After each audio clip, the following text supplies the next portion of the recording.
Hi friend, welcome to another edition of the Living Room Diaries, and today I am talking all about the little luxuries I added to my apartment or my home life really, that helped me improve my mood overall and enhance my relationship with my apartment but also with myself. And this video really is an inspiration in terms of throughout the pandemic, I think there was an enhanced idealization of luxury and luxury goods, and I can't point the finger here.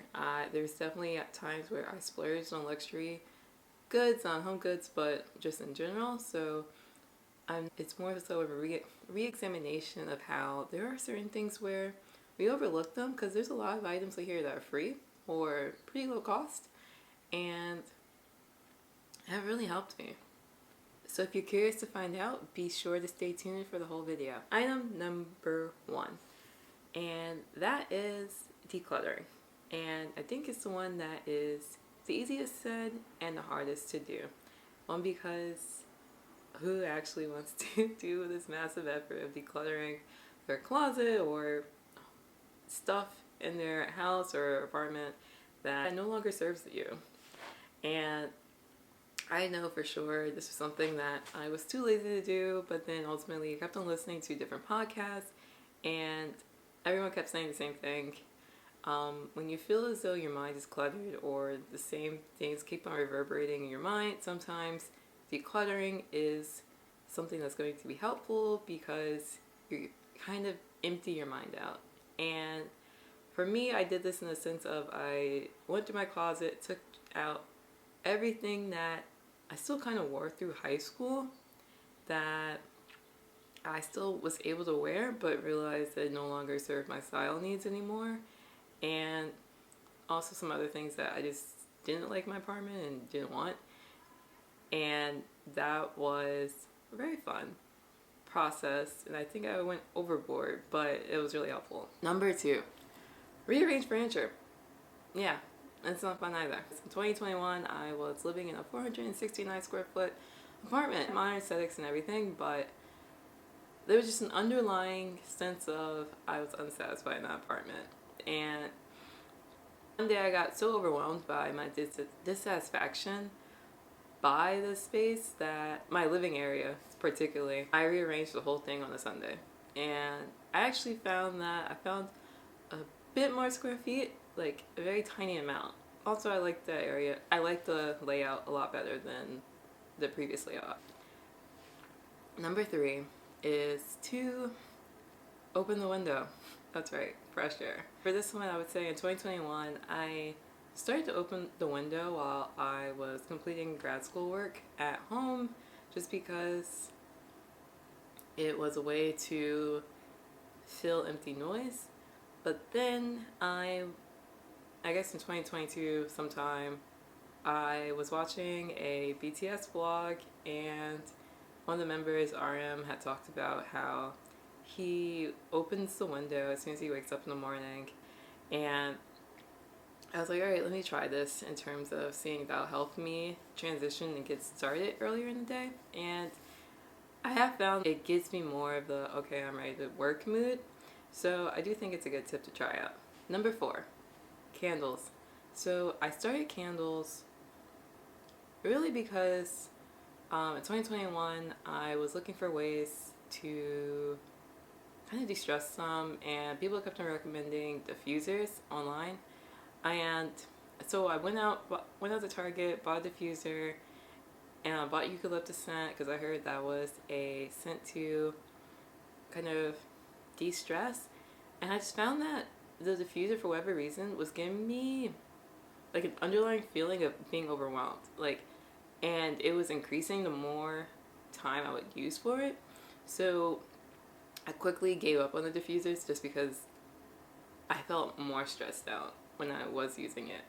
And I did know previously that I did like candles, so I buy 3 candles on a seasonal basis, and I burn them while I work or at night. Number 5, greenery. So that is flowers or plants. So I think you've seen online for years now that you should just buy the flowers, and that you should treat yourself to it, and that flowers really do lift up your mood because you're looking at something pretty, but also who doesn't like to be gifted flowers? And I wholeheartedly agree. But I will say I personally stopped buying flowers recently during this round of inflation due to prioritizing eggs, almond milk, and salmon, and just seeing my bill consistently more than $100 at the grocery store. It really made me think that I didn't need flowers for that week.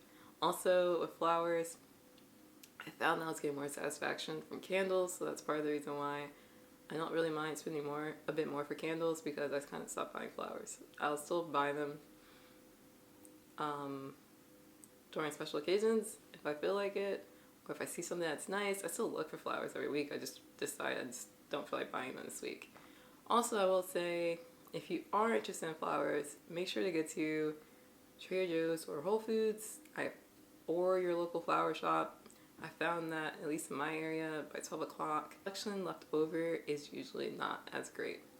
I will say, if you're not interested in flowers, maybe try plants. It's the satisfaction of you taking care of the plant and watching it grow throughout the weeks. Number 6. So that is pajamas. I have to confess to you, I kind of got sucked into the femininity videos during the height of them. And I will say, I still watch some of them. I'm mainly still watching Anna Bay. And she convinced me in one of her videos that my pajamas needed an upgrade because I was mainly using old workout clothes that I no longer wore to the gym. And this actually is what made me want to get into sewing again. I was looking up silk pajamas, and as a grad school student, I did not have that budget for it, so I decided to start sewing them. And I kind of found fabrics from Hobby Lobby and Joann that were like satin or like silk-esque, and they really made me feel a bit more elevated at home. Number 7, throw pillows. In 2018, when I bought my couch, I got 4 throw pillows with them. It was basically, they were okay throw pillows. They came with a cover and everything. I just didn't love them, but they were great, so they matched the aesthetic of my apartment. So I dealt with them. And throughout the years, I looked at throw pillows, but I never really found any that I was willing to buy. But then last year, when I was finally comfortable with sewing again, I decided to go to Joann, and I actually made my throw pillows. It was a afternoon project.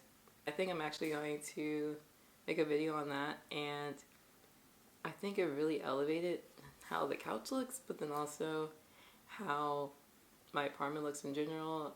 It adds more tones of pink, which I was looking for. Number 8. For me, that was mugs. So all my mugs kind of looked drabish. When I started experimenting with the Cricut stuff, I realized, like, why don't you have nice mugs? So that's kind of what drew me to Cricut mugs.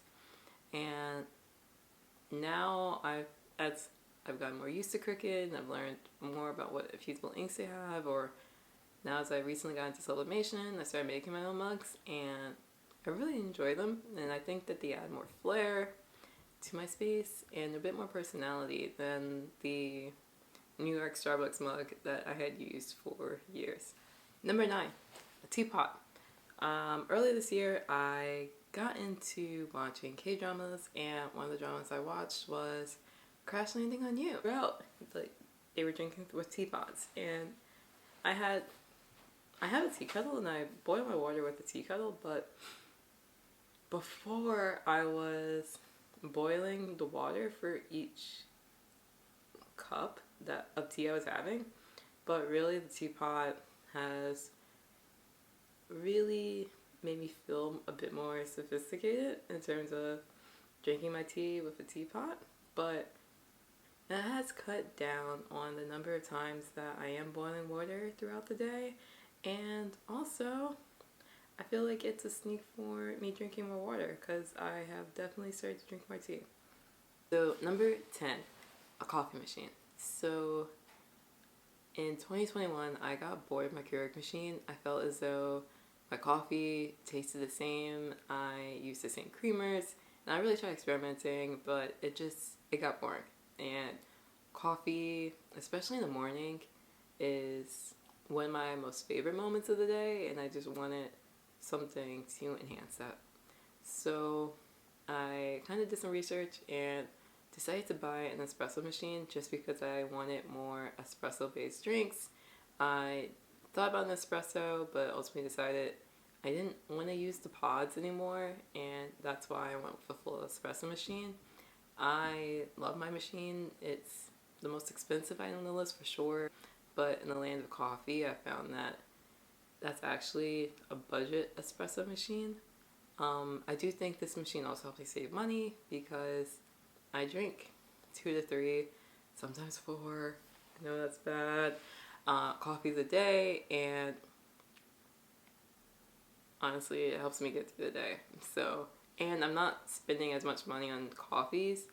I hope you found some value from the 10 little luxuries I have found to help improve my home life over the past year and a half or 2 years. I don't know. Time has really blurred together since the pandemic, really. It's 2019 and now in my mind. But if you are new to my channel, be sure to check out the video I made last week about how I have found adult hobbies to help improve my life. Again, thanks for watching the video, friend. Be sure to like and subscribe or write a comment below, and I will see you next week. Bye.